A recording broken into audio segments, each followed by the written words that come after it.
bonjour à tous. Je suis vraiment très heureuse d'être parmi vous aujourd'hui pour vous présenter la deuxième édition du manuel. Donc, peut-être qu'il y a certains parmi vous qui ont utilisé la première édition qui était donc IPMSH, la recherche en action. Évidemment, avec la refonte du programme, on a voulu refaire ce manuel-là. On a misé sur ses forces parce qu'il y avait des forces dans le manuel, mais évidemment, on a modifié le contenu pour que ça puisse correspondre avec la nouvelle compétence de recherche qualitative. Donc, quand j'ai conçu le manuel dans sa première édition, là, puis on a gardé ça là, dans la deuxième édition, en fait, on veut une structure qui corresponde vraiment au projet de recherche. Donc, moi, je suis vraiment une enseignante qui met ses étudiants en action, d'où le titre, la recherche qualitative en action.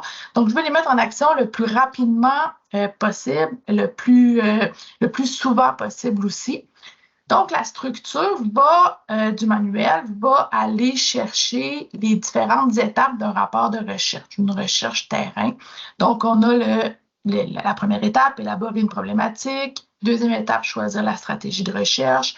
Construire et utiliser l'outil de collecte de données, effectuer l'analyse des données, l'interprétation des résultats et finalement assurer la diffusion de la recherche.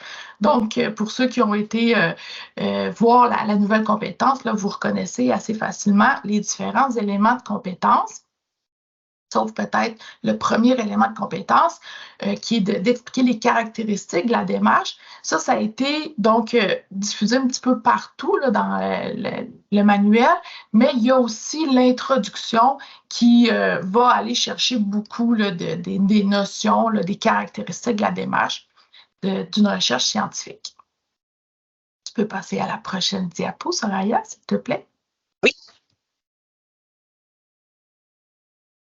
D'ailleurs, comme je vous l'ai dit, je veux mettre les étudiants vraiment en action le plus rapidement possible. Bien, ces étapes-là, on les a découpées en tâches. Donc, pour la première étape, par exemple, la première tâche, là, c'est de trouver un sujet de recherche. Donc, toutes ces tâches-là, regroupées dans chacune des étapes, là, on les retrouve notamment dès la première page du manuel. Donc, c'est vraiment très, très, très facile et pour l'enseignant et pour l'étudiant de se retrouver là rapidement, OK, on est rendu où? C'est quoi la prochaine étape? Où est-ce qu'on s'en va? Donc, ça, c'est une espèce de carte là, qui va servir de guide tout au long de la session, tout au long de l'enseignement pour l'enseignant et tout au long de la réalisation du projet de recherche pour les étudiants. Tu peux passer à la prochaine diapo. Donc, vous aurez compris que moi, j'ai vraiment une approche là, très pratique là, de ce cours-là. Et lorsqu'on a voulu refaire le manuel, on a fait une espèce de petite enquête là, sur, auprès de vous, auprès des enseignants, des enseignantes.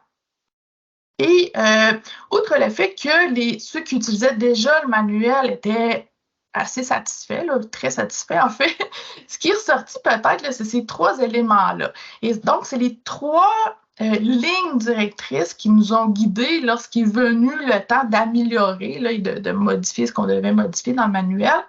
Donc, c'est ces trois lignes-là qui nous ont guidés, à savoir comment est-ce qu'on peut augmenter la motivation des étudiants et des étudiantes, comment est-ce qu'on peut faciliter le travail d'équipe, puis comment est-ce qu'on peut rendre les étudiants et les étudiantes autonomes. Donc, ceux parmi vous qui ont déjà enseigné le cours d'IPMSH savent que c'est des problématiques là, qui peuvent malheureusement arriver. Là.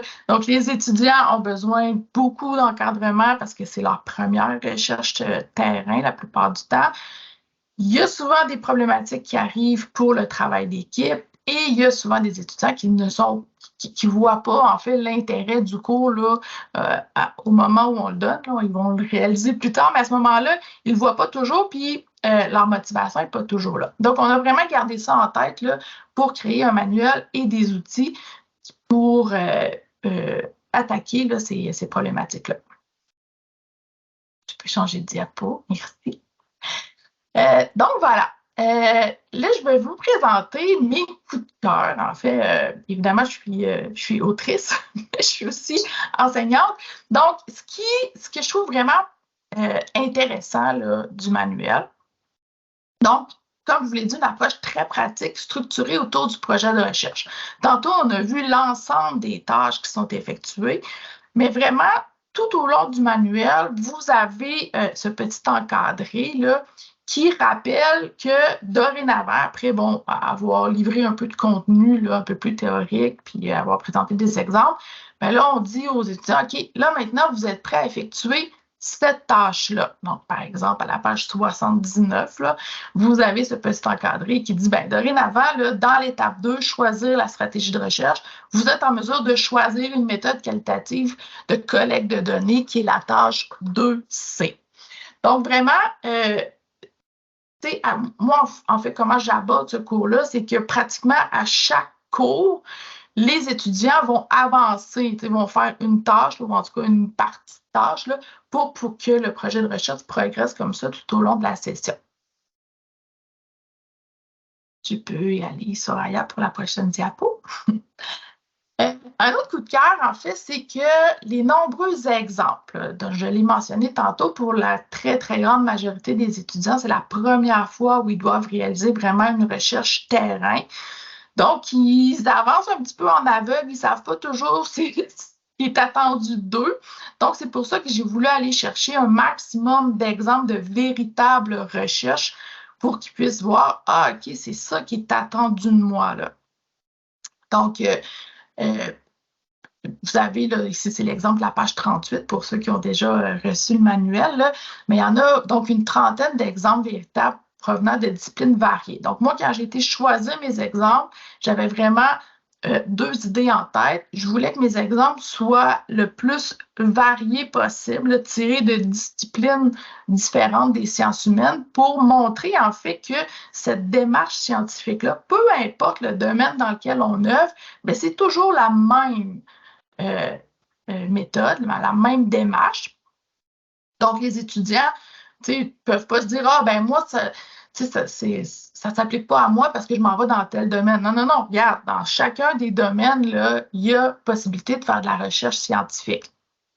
Donc, ça, c'était mon premier point. Mon deuxième point, c'est que j'ai été chercher vraiment des thématiques qui vont, je l'espère, aller rejoindre les étudiants.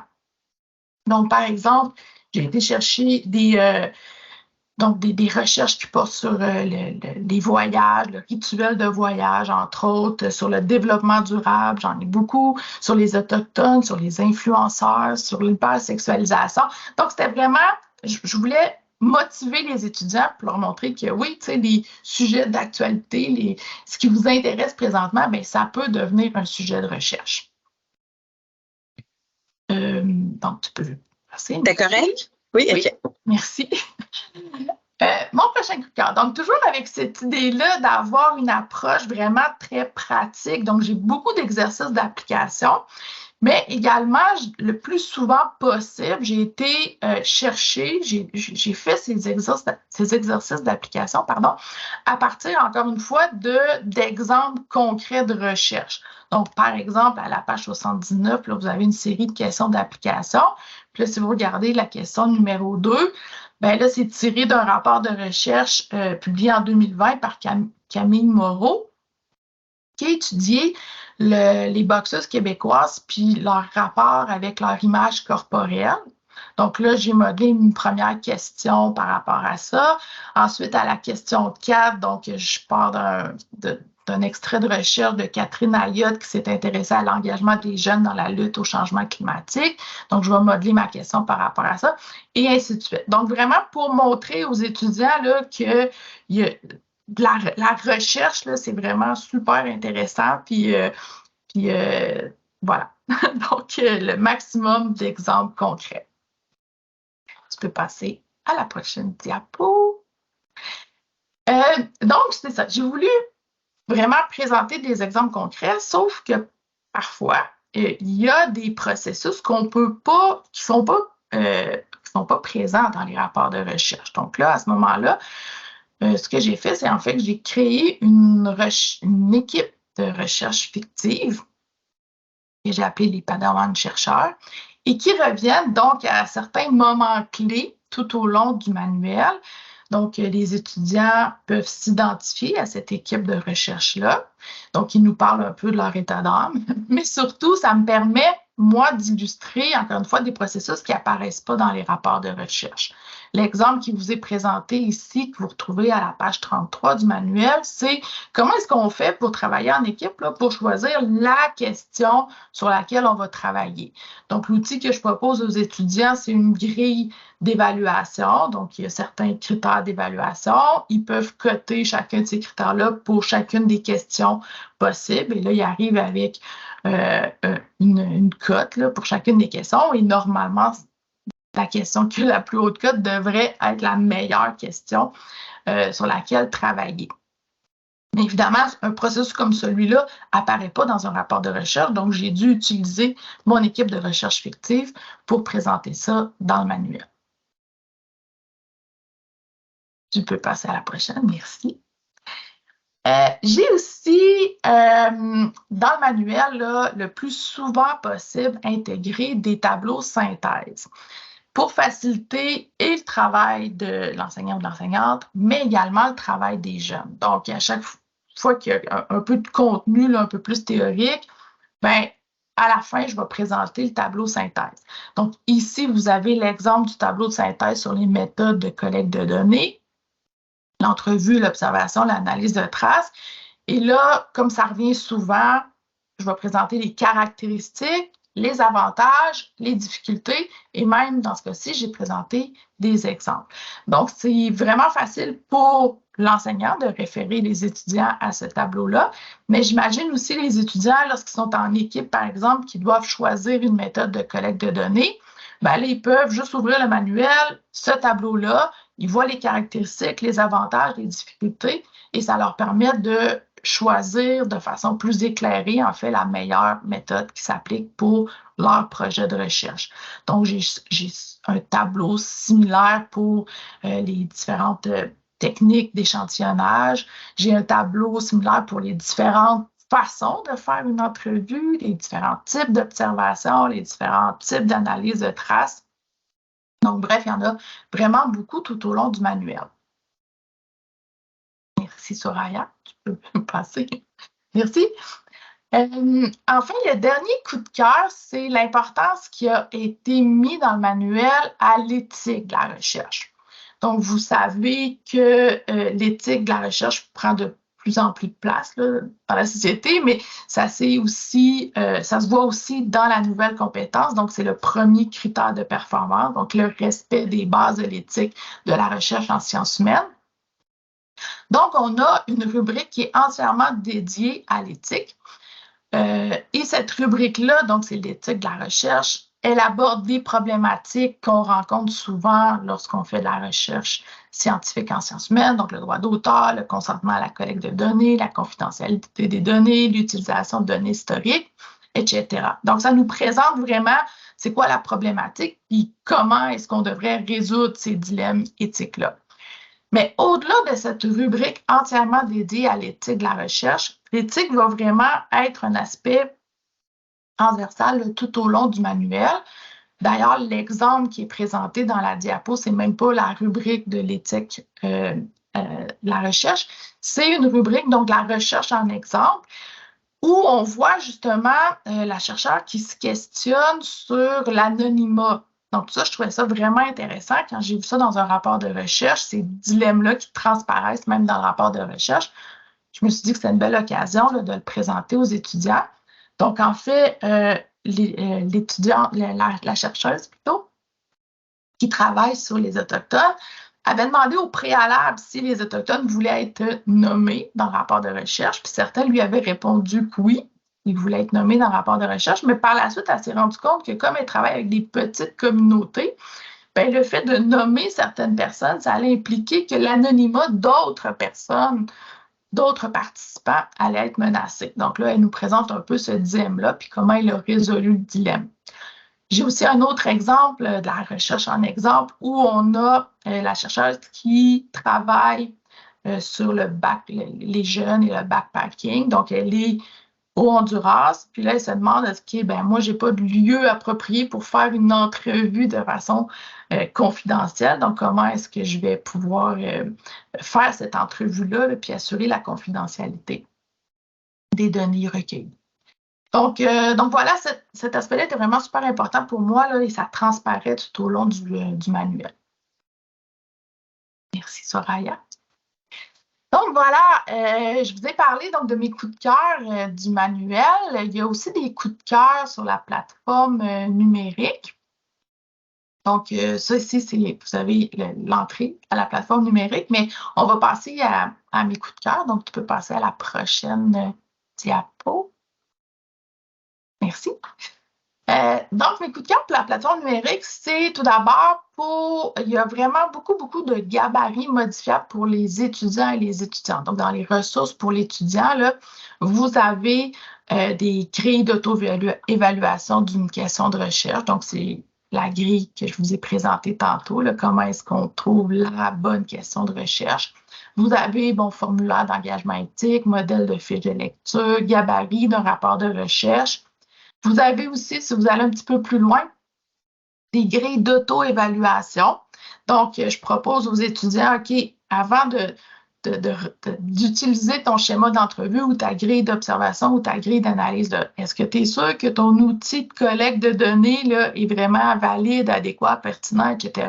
Donc, je lui propose une grille d'auto-évaluation, tout dépendant de la méthode de recherche qu'il a choisie.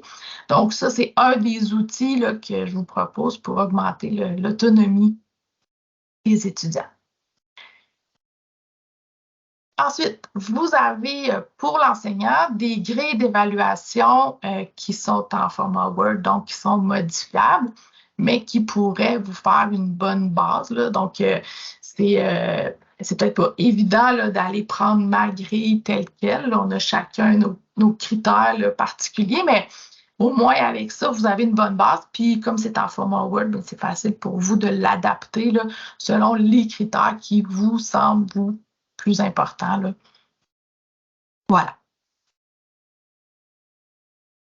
Et enfin, encore une fois, pour augmenter l'autonomie des étudiants, j'ai fait une série de tutoriels, en fait, qu'on a divisé en deux groupes. Il y a les tutoriels pour le travail d'équipe et les tutoriels pour le travail de recherche.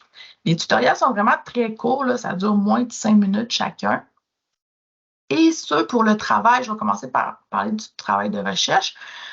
En fait, c'est vraiment, ça ne présente pas le contenu du manuel, c'est vraiment des tutoriels pour expliquer un peu des petites techniques, là, par exemple, comment trouver une bonne source avec les moteurs de recherche à la bibliothèque. Donc, ce genre de choses-là qui, parfois, tu sais, on est à la bibliothèque, là, les étudiants arrivent. Oui, mais madame, j'ai rien trouvé. Oui, mais comment est-ce que tu as cherché? Est-ce que tu as utilisé les bonnes techniques de recherche?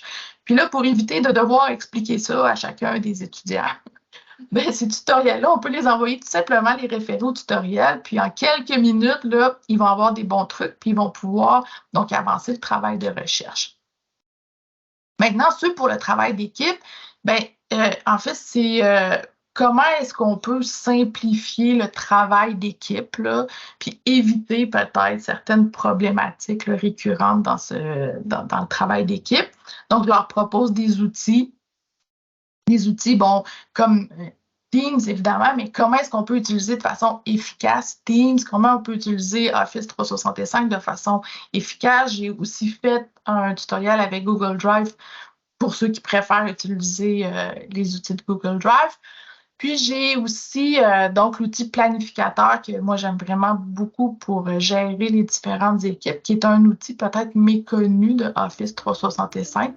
Donc, je le propose souvent à mes étudiants et j'ai fait un tutoriel pour leur montrer un peu comment ça fonctionne.